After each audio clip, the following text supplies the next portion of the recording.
ቪዲዮ ላይ ያለችው ልጅ ራሷን ያጠፋች ልጅ ነች።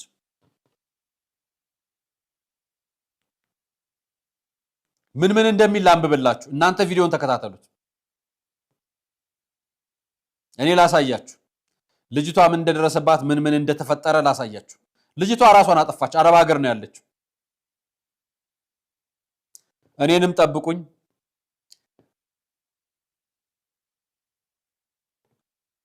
ጠብቁኝ። ማርያምን እኔ ክሎሮክስ አንስቼ ልጄ ትዝ ሲለኝ ቁጭ አረኩት። ግን አንድ ቀን አይቀርም። ፈጣሪ ጠብቀን እንጂ ያላ እህቶች ሸይጣን እየፈታተናችሁ ነው። ሁሉም ያልፋል። ታገሱ። ጨንቆኛል። ፈጣሪ ሞቴን አቅርብልኝ። የተገላገለችውን የሁላችንም ሐሳብ ነው። ሐራም ባይሆን ውሳኔው ጥሩ ነው። ኡፍ ታድለሽ ማርያምን። እኔ ያለው አይደል ዛሬ ነገ እያልኩ የተቀመጥኩ እኔም ላጠፋ ነበረ። ማርያምን አባቴን አስቤ ተውኩት። ሞት ባይኖር ምን ሆን ነበር? እንኳንም ሞት ተፈጠረ። ግልግል ከመጨረሻው እስከዚች ዓለም እንዴት እንደሚመር ፍርዬ መታደል ነው። ከዚህ ኑሮ ይሻላል። እኔ ራሱ እንዴት እንደመረረኝ የሞተችው ፍሬ ነው። ሀገር ውስጥ በዳን እንቀልዳለን። ካህናት አባት እንደፍራለን። ያለንበት መከራ ምንድነው የቀረ? ዲያቆናት ከቤተ መቅደስ ተሰደዋል። አባቶቻችን ብፁዓን አባቶቻችን እያረፉ ነው። እስኪ አሁን ደግሞ ወደ አባቶቻችን ልምጣላችሁ። በነገራችን ላይ በዚህ ዘመን ጳጳስ ሆነው ጻድቅ የተደረጉ አባቶች እንዳሉ ታውቃላችሁ? በዚህ ዘመን ነው የምነግራችሁ። በዚህ ዘመን ጻድቅ የተባሉ አባት አሉ። እኚህ ጻድቅ የተባሉት አባት ብፁዕ አቡነ ሚካኤል ይባላሉ። ብፁዕ አቡነ ሚካኤል ጎሬ ከተማ በሚገኘው የደብረ ገነት ቅድስት ማርያም ቤተክርስቲያን ደጀ ሰላም ውስጥ ሐውልት ቆሞላቸው ነበር። በጎሬ ከተማ በስማቸው የተቋቋመው አቡነ ሚካኤል አንደኛ ደረጃ ትምህርት ቤት ማስታወሻነት ተገንብቷል። በኢሉባቦር ሀገረ ስብከት ሊቀ ጳጳስ ነበሩ። ብፁዕ አቡነ ቄርሎስ የአቡነ ሚካኤልን ፎቶ ከግብፅ አሌክሳንድሪያ አስመጥተው በጎሬ ከተማ ቅድስት ማርያም ቤተክርስቲያን ፊት ለፊት በሚገኘው አደባባይ ላይ ሰቅለው ነበር። ነገር ግን የደርግ አስተዳደር ወቅትም ቦታው መንገድ አቋርጦ ያልፍበታል ተብሎ ፎቶግራፋቸው እንዲነሳ ተደርጓል። ሰማዕቱ ብፁዕ ወቅዱስ አቡነ ሚካኤል ምስክርነት ሐውልት ግንቦት 14 2008 ዓ.ም በብፁዕ ወቅዱስ አቡነ ማትያስ ፓትርያርክ ርዕሰ ሊቃነ ጳጳሳት ዘኢትዮጵያ ሊቀ ጳጳስ አክሱም ወዕጨጌ ዘመንበረ ተክለ ሃይማኖት ብፁዓን ሊቃነ ጳጳሳት የአርበኞች ማህበር ፕሬዝዳንትና ማህበረ ካህናትና ማህበረ ምዕመናን በተገኙበት ሰማዕትነትን በተቀበሉበት በጎሬ ከተማ ተመርቋል። ብፁዕ አቡነ ሚካኤል ጻድቅ ተብለዋል። በዚህ ዘመን በእኔና በእናንተ ዘመን አሁን ጻድቅ የሚሆነው ማን ነው? አረብ ሀገር ልከናቸው በምሬት በስቃይ በሰቆቃና በችግር ስደት ውስጥ ኖረው አረብ ሀገር፣ አውሮፓ ሀገር፣ አፍሪካ፣ አሜሪካ እየኖሩ የሚገኙ ወገኖቻችን አንድ ቀን ሳይደላቸው መከራና ስቃያቸውን እየበሉ ዕለት ዕለት እዚህ ገንዘብ የሚጠይቃቸው ቤተሰብ በየዓመት ባሉ ብር የሚልኩበት ለቤተ ክርስቲያን ማሰሪያ ለመስጊድ ማሰሪያ እየላኩ ስቃያቸውን በሚበሉበት ወገኖቻችን በየቀኑ ሞት ናፍቆኛል እያሉ ማህበራዊ ሚዲያ ላይ እንዲህ ሲዘግቡ እያየናቸው እኛን የምንጸድቀው?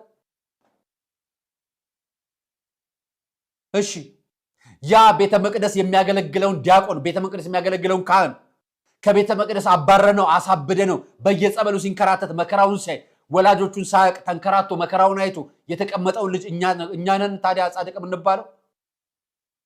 ከቤተ መቅደስ ዲያቆን እያባረርን ታዲያ ከቤተ መቅደስ ካህኑን አግተን በየጫካ ውስጥ አፍነን ገንዘብ ጠይቀን ካልደፈርናቸው ብለን ያውም ግብረ ሰዶም ካልደፈርናቸው ብለን እኛንን ወይ የምንጸድቀው በዚህ ስራችን? ምን እንሁን? ማን ይጽደቅ? እስኪ ንገሩኝ። በዚህ ሁኔታችን ማን ይጽደቅ ነው? ወይንስ እኛ በየጎዳናው በየአስፋልቱ ላይ ድሃዎች ላይ ቪዲዮ በመስራትና በመቀለድ ነው የምንጸድቀው? ማንም የሚያጸድቃችሁ ኤለን መስክ ነው? ቲክቶክ አሁን ከቻይና አሜሪካ ገዝቶታል። የአሜሪካ መንግስት ነው የሚያጸድቃችሁ? ማንም የሚያጸድቃችሁ ንገሩኝ እስኪ። ምን ፈልጋችሁ ነው በድሃ አባቶች በድሃ በተቸገሩ ጎዳና በወጡ እግዚአብሔር ግን በፈጠራቸው ሰዎች ላይ እንዲምንቀልደው? ይኸው ኢትዮጵያ ውስጥ እኮ ይቀደሳል፣ ቅዱስ ይባላል ሰው። እኙትኛና አባት አገኟችሁ። ሌሎች የሞቱ ጳጳሶቻችን ላሳያችሁ። ከቅርብ ጊዜ ወዲህ በ2023 ከሁለት ዓመት በፊት ብፁዕ አቡነ ዮሐንስ አርፈዋል። ብፁዕ አቡነ ዮሐንስ የኦርቶዶክስ ተዋሕዶ ቤተክርስቲያን የመቀሌ ፍሬምናጦስ አባ ሰላማ ከሳቴ ብርሃን መንፈሳዊ ኮሌጅ የበላይ ኃላፊ ሊቀ ጳጳስ ነበሩ። አንድ ከማ ውጪ ከብፁዕ አቡነ ፍሬምናጦስ ቀጥሎ ብፁዕ አቡነ ኤፍሬምም ብፁዕ አቡነ ዮሐንስም አርፈዋል። ሌላ አባት ልንገራችሁ። ብፁዕ አቡነ ሰላማን ታስታውሳላችሁ፣ ከ2 ዓመት በፊት አርፈዋል። እንደውም ብዙ አባቶች ያላቸውን አካውንት ላይ ለእያንዳንዱ ገዳም ለእያንዳንዱ ሰው ብር አከፋፍለዋል። ያላቸውን ታስታውሳላችሁ። ብፁዕ አቡነ ሰላማ ሌላ አባት ላሳያችሁ። ብፁዕ አቡነ ኤፍሬምም የሰሜን ሸዋ ሀገረ ስብከት ሊቀ ጳጳስ የነበሩ ለረጅም ዓመታት ያገለገሉ አርፈዋል አይደለም?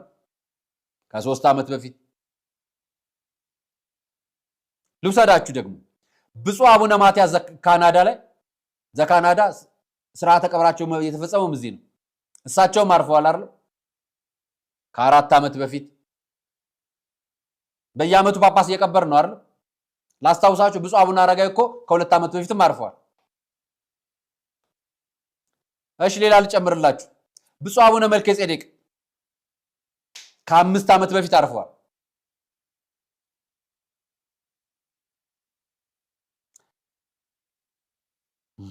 የኢትዮጵያ ኦርቶዶክስ ተዋሕዶ ቤተክርስቲያን 4ኛው ፓትርያርክ ብፁዕ ወቅዱስ አቡነ መርቆሬዎስ የሚያረፉት በቅርብ ዓመታት ነው። 4 ዓመታቸው 3 ዓመታቸው።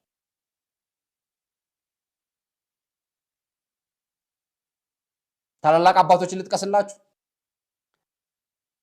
የጸሎት አባት ባህታዊ አባ ኃይለ ኢየሱስ ዘሪሁን አይደለም? አባ መፍቀሬ ሰብእ የደሴ ሰው ሁሉም ያውቃቸዋል። ገዳም የምትሄዱ ታውቃቸዋላችሁ። እና ጳጳሶቻችን ሞተው አላለቁም እንዴ? ገደልናቸው እኮ በኃጢአታችን በበደላችን ሀገራችን ስለማናቆያት 100-200 ዓመት መቆየት አቃታቸው እኮ። እኛ በበደላችን አሳልፈን ሰጠናቸው እኮ። እኚህ የተከበሩ ብፁዓን ጳጳሳት ሞተዋል። 8ቱም የጠቀስኩላችሁ 6ቱ ናቸው። 8ቱ የጠቀስኩላችሁ እኮ እዚሁ ቤተክርስቲያን በኢትዮጵያ ኦርቶዶክስ ተዋሕዶ ቤተክርስቲያን መንበረ ፓትርያርክ ጽሕፈት ቤት በዛው ቢሮ ያላቸው ጳጳስ የሆኑ ሀገረ ስብከት የመሩ በገጠር ገብተው ያስተማሩ ጳጳሶች ናቸው። ብፁዕ አቡነ ኤፍሬም እኮ ሰሜን ሸዋ ላይ ስንት ገዳም የመሰረቱ ስንት ታሪክ የሰሩ እውነተኛ አባት ነበሩ። ብፁዕ አቡነ አረጋዊን ታውቃላችሁ። ብፁዕ አቡነ ሰላማን ታውቃላችሁ። ብፁዕ አቡነ ፍሬምናጦስንም ታውቃላችሁ። ብፁዕ አቡነ መርቆሬዎስንም ታውቃላችሁ። ሞተዋል። አንድ ጳጳስ ብቻ አይደለም የሞተብን፣ እኚህ ሁሉ ጳጳሳት ሞተውብናል። የጎደለብን እኛ ነን፣ የሞቱብን ለኛ ነው። እነሱስ ወደ ሰላማዊ ወደ ማረፊያ ቦታቸው ሄደዋል። እኛ ግን ሞቱብን፣ እነሱስ አረፉ።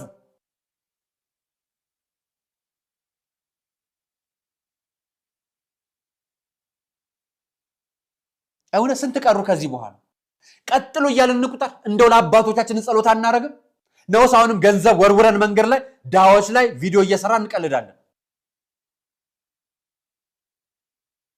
እኔ ከቅርብ ዓመታት ወዲህ በተከታታይ ሊቃውንት ሲሞቱ ያየሁት በዚህ በቅርብ ዓመታት ነው። ከ2 ዓመት ወዲህ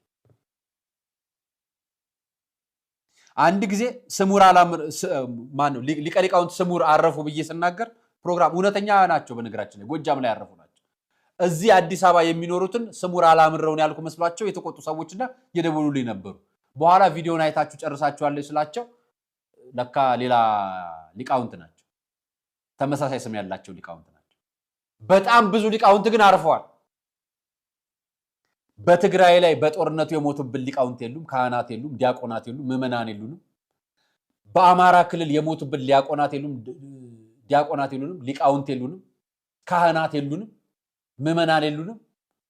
አፋር የሉንም፣ እንደዚሁ ወለጋ ላይ የሉንም፣ እንደዚሁ በጦርነት ግጭት የተፈጠረባቸው ስፍራዎች በሙሉ የሉንም። ሞልተዋል እኮ። ሟቹ ኦርቶዶክሳዊ፣ ገዳዩ ኦርቶዶክሳዊ፣ የምንካሰሰው እኛ፣ የሚሞተው አባቶቻችን፣ እኛ እየጠፋን ከእምነት እየጠፋ ወጣት እኮ ነው ያለው። እኛን ገርጅ እዛ ሄደው የሐመርን ብሔር የመለሰው አባት የሐመርን ብሔር እምነት ያስተምረው መንፈሳዊ አባታቸውን እግዚአብሔርን ጠይቀው ወደ ጽድቅ የመለሰው አባት ብሄድ 30 ወንድ ማሰለፍ የምትችል እቺ መልካም ቆንጆ ልጅ በወንድ ነፍሷን አጥፍታ ከሆነ እንግዲህ ጌታ ይሁናት። እኔ ምንም የምለው ነገር የለም። የቀራችሁት ግን ሰማይ የተከላችሁ 24 ሰዓት ወንዶችን ታወራላችሁ። ወንዶቹ የሚያልሙት ሌላ ነው፣ እናንተ የምታልሙት ሌላ ነው። ያህልማችሁ ሳይሳካ ሲቀር የ1 ሜትር ገመድ ነፍሳችሁን ያጠፋዋል ማለት ነው። ስለዚህ ለወንድ ብላችሁ ነፍሳችሁን አታጥፉ። ሰላማት ወንድ ብሄድ ወንድ ይተካል። ምን ሆናችሁ ነው? ምን አግኝቷችሁ ነው እንዴ? ለምን እንደገና ደግሞ አሉ የተባሉ ልጆች ደህና ናቸው የተባሉ ልጆች መንፈሳዊ ላይ ደህና ናቸው፣ ድናቸው ላይ ደህና ናቸው የተባሉ ልጆች ለጎረምሳ ተብሎ አላገባሽም ስላላት ብቻ አንገቷ ላይ ገመድ የምታስገባ ከሆነ አንቺም ዱሮ አልነበርሽም ማለት ነው፣ ሙተሻል ማለት ነው። ለምንድን ነው ራሳችሁን የምታጠፉት? የመጣችሁት 18 ዓመት አልፏችሁ ፓስፖርት ይዛችሁ ስትመጡ መጀመሪያ የራሳችሁን ህይወት ልትኖሩ ነው። የተረፋችሁ ነገር ካለ ቤተሰቦቻችሁን ልትረዱ ነው እንጂ መጣችሁ አረብ ሀገር ትሞታላችሁ። እንደገና ደግሞ እስኪ የዝቸሊ ፕሮሰስ ራሷን ስላጠፋች 6 ወር 7 ወር ይፈጃል። አንድ በሉ። ሁለተኛ ወጭ አለው። እንደገና ደግሞ ህዝብ ተሰብስቦ እርዳታ ይጠየቃል ማለት ነው። አሁን ይሄ ሞት አሟሟት ነው። ይሄንን አሟሟት ነው ብላችሁ ታስቡታላችሁ? እኔ ዝላላችሁ ሴቶች ማለት ነው። አላህ አቅርቤት ልጃብልና ጀዋል ይሄን ሰማ ዝጋ ከተሽ 24 ሰዓት ተወሪያለሽ። ወንዶቹ ምላሳቸው ምላጭ ነው። እናንተ ልባችሁ እንደ ቂቤ ይፈሳል። የምታምኑት ነገር እህትና ወንድሞቻችሁን እኮ እንደ ባዳ ወንድ እኮ አታምኑ። እንዴት ነው ሴት ሊለ ወንድ ሊብላ ነፍሷን የምታጠፋው? እችን የመሰለች አበባ ልጅ ቢላህ አለይኩም። አሁን እችን ሌላ ወንድ ማግባት አትችልም። ገና 30 ዓመት ያልሞላሽ ሴት እንደዚህ ራስሽን የምታጠፊው ለምንድን ነው? ስለዚህ ሴቶች ጥንቃቄ አድርጉ። ምን ሆናችሁ ነው? እኔ ያገባሁት የወለድኩት እኔ ተስፋ ያልቆረጥኩትን እናንተ ተስፋ የምትቆርጡት ምን ሆናችሁ ነው? ምን አግኝቷችሁ ነው? ለምን ለቤተሰብ ቁስል ትሆናላችሁ? ለምን ለእናት እሳት ትሆናላችሁ? ለምንድን ነው ለእናት ነደድ የምትሆኑት? እናት እኮ ትጎዳለች፣ አማታል እኮ ልጅሽ ታንቃ በወንድ ሞተችላት። የሞት ሞት እኮ ነው ለወላጅ። እናንተ ከቤተሰብ ሀቅ ራሱ አትወጡም እንዴ? ሞቶ ማረፍ እኮ አለ። ያጀማተል ከር ህይወት እኮ እዚች ዱንያ ላይ ብቻ አይደለም፣ ከሞት በኋላ ረፍት እንዳለም እሰቡ እንጂ ኑሮ እንዳለ እሰቡ። እናቶቻችሁን እንደዛ አድርጋችሁ አስለቅሳችሁ ምን አይነት ደስታ አስለን እኔ በቃ እኔ ቻው። እኔ በጣም ነው የሚያሳዝነው በእውነት ቻው። አላህ ይሆናችሁ። ሰላም እንዴት ናችሁ? የዚችን እህታችንን ሞት ሁላችንም ሰምተናል፣ ሁላችንም ከልባችን አዝነናል። ግን ሞቷ ደግሞ ምን አይነት ችግር ይዞ እንደመጣት ሁላችንም ሰምተናል ሚዲያ ላይ ዛሬ አዚዛ ቤት ሲደረግ የነበረው ላይቭ ላይ ማለት ነው። እና አንደኛ ነገር ክርስቲያን ስለሆነች ሳውዲ አረቢያ ላይ መቀበር አትችልም። ቤተሰቧ ስለተገኘ ግዴታ ተቀበሉኝ ብለው ይላሉ ማለት ነው። ከሳውዲ አረቢያ ደግሞ ኢትዮጵያ ድረስ አስክሬን ሲላክ ቀላል ብር እንኳን አይደለም። ሁላችሁም ታውቃላችሁ፣ ስደት ላይ ሳውዲ አረቢያ በተለይ የምንኖር ሰዎች በትንሽ ብር እንኳን መላክ አይቻልም። እንግዲህ የስደት ቤተሰብ እግዚአብሔር ይመስገን ለክፉ ደራሽ ናቸውና እግዚአብሔር ብሯ ሞልቶ ይላክ ቢባል ግን ከ6 ወር እስከ 8 ወር ቢያንስ አስክሬኗ ይቆያል ፕሮሰሱ። ምክንያቱም የራስን ማጥፋት እንትን አደጋ ስለሆነ ማለት ነው። ያ ነገር ለእናትየው አንድ ሁለተኛ ሞት አይደለ? አሁን ልጅሽ ሞተች ተብላ ተረዳች። እንደገና ደግሞ እስከ 8 ወር እስከ 6 ወር ድረስ ጠብቂኝ ስልክ በጠራ ሰዓት የልጅ ሬሳ መጣ እያለች እርጎ ስጋዋ ማለቅ ይሄ ራሱ ለእናት 6 ወር 8 ወር ሞት አይደለ?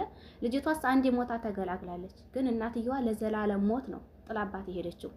ሁለተኛ ነገር እዚህ እህት አለቻት እምዬ፣ እህትሽ በወንድ ምክንያት ነው የሞተችው ተብላ ቅስሟ ተሰብሯል። እንደገና ማንን ነው እርዳኝ የምትለው? የእህቴን አስክሬን ላስጨርስ እያለኝ በአሁኑ ሰዓት እንኳን ህገ ወጥና ህጋዊ ራሱ ማንም አይረዳም ሳውዲ አረቢያ። ምክንያቱም እንደማንኛውም ሀገር አይደለም፣ በጣም የሚያስከፋ ሀገር ነው። እንኳን ህገ ወጥኛ ወረቀት ለሌለን ወረቀት ላላቸው ራሱ ከባድ ነው። ምክንያቱም እነሱም ወረቀት አላቸው አደጋ ላይ ነው የሚሆነው። ይሄ ራሱ አሁን ማንን ነው እርዳኝ የምትለው? ይሄ ራሱ አንድ ጠባሳ ነው ጥሎባት የሄደው። ለምን ከዛ ሁላ ነገር ለምን? እንደገና ደግሞ አረቦቹም አደጋ ላይ ናቸው ተይዘዋል አሉ። ለምን እነሱንስ ያስጠጉንን ለክፉ ቀን የሆኑ እነሱ ስለምን ችግር ላይ ነው እንጥላቸዋለን? ምክንያቱም እነሱ ህገወጥ ሰራተኛ ከተገኘባቸው ቀራማ ይገባሉ። ደግሞ እንኳንም ቤታቸው ህገወጥ ሰራተኛ ራሷን አጥፍታ ተገኝታ ያ ሁላ ነገር ነው። እሷስ ሞታ ዛሬ ዓለሟን ይዛለች፣ እፎይ ብላለች። ሁሉንም አላየችም፣ ግን የሁላ ነገር ነው ያስከተለችው። ይሄ ሁላ ነገር ለምን? ከዚህ ሁላ ነገር ራሳችንን ብናረጋጋ። እህቶች ከተጨነቃችሁ ችግር ላይ ከሆናችሁ ኢትዮጵያ እንግባ። እንዴ ስደት እኮ መቼም ነው። እኛ ህፃን ሆነን ስደት ነበር አይደለ? ይሄው ዛሬ ስደት መተን አድገናል፣ ነፍስ አውቀናል አይደለ? ገና ህፃኖች ደግሞ ወንድሞቻችን እህቶቻችን ስደት እየመጡ ነው። ስደት መቼም አይቆምም። ስለዚህ ሄደን 2 ወር 3 ወር አርፈን ስንረጋጋ ራሳችንን ስንችል ወደ ስደት መንጣት እንችላለን እኮ አይደለ? ወንድም ከሆነ ደግሞ ሰላም ያልሰጠው ወንድ ምን ይሰራልናል? እንጦስ ይግባ። ባያገባንስ ለምን ገደል አይገባም? እሱ ብቻ ነው ወንድ ያለው። ዛሬ አልፈልግሽም ብሎ ገፍቶን የሄደ ወንድ ነገ መጥቶ እግራችን ሲር ነው የሚለምነን። እሱ ብቻ ነው ወንድ። እሱን እግዚአብሔር የፈጠረው ሌላውን ደግሞ ያመጣልናል። ከዚህ ሁላ ነገር ለምን? ለሱ አስጥሩ ነው። አሁን በወንድ ምክንያት ነው እየተባለች ልጅቱንስ ለምን በሱ ምክንያት ነው እየተባለ ቤተሰብ ጥርስ ይጭንበታል። ለምን ጣት ይቀሰርበታል? ስለተጣላን ብቻ እኮ ራስን ማጥፋት አይቻልም። አሁን በመሀላቸው ምን እንደተፈጠረ እናውቅም፣ ግን ራሷን ያጠፋች ለወንድ ብላ ነው እየተባለ ነው። እንግዲህ ወይ ቀላል ነገር እኮ ሊሆን ይችላል፣ ነገ የሚታረቁት ሊሆን ይችላል። ስሜታዊ ሆና ግን ራሷን አጠፋች። ልጅቱንም የአይምሮ ጭንቀት ነው እየዶልና ያለ ነው። በሱ ባንተ ምክንያት ነው፣ እውነት በእኔ ምክንያት ነው እያለ አሁን እውነት ሰላም ይሰማዋል እሱስ ቢሆን። ከዛ ሁላ እህቶቼ ራሳችሁን ጠብቁ። ማርያም እውነት ለመናገር የሚሞትለት ወንድ ማንም የለ በአሁኑ ሰዓት፣ ማንም ሰው ማለት ነው። ራሴን እኔ ያልወደድኩኝ ማንም የሚወደኝ? እኔ ራሴን ከጠላሁት ወንዱ እንዴት አድርጎ ነው የሚወደኝ? እኔ የጠላሁትን ማንነት እሱ ይወደዋል እንዴ? ሰላም የማይሰጠኝ ወንድ ምንም አይሰራልኝም በህይወቴ። ሰላም ካልሰጠህ ይበልሽ ደህና ሁን። በሰላም ኖረናል። መቀጠል ካልቻለን አንተም በመንገድህ እኔም በመንገዴ። ይሄ እኮ አጭር መንገድ ነው።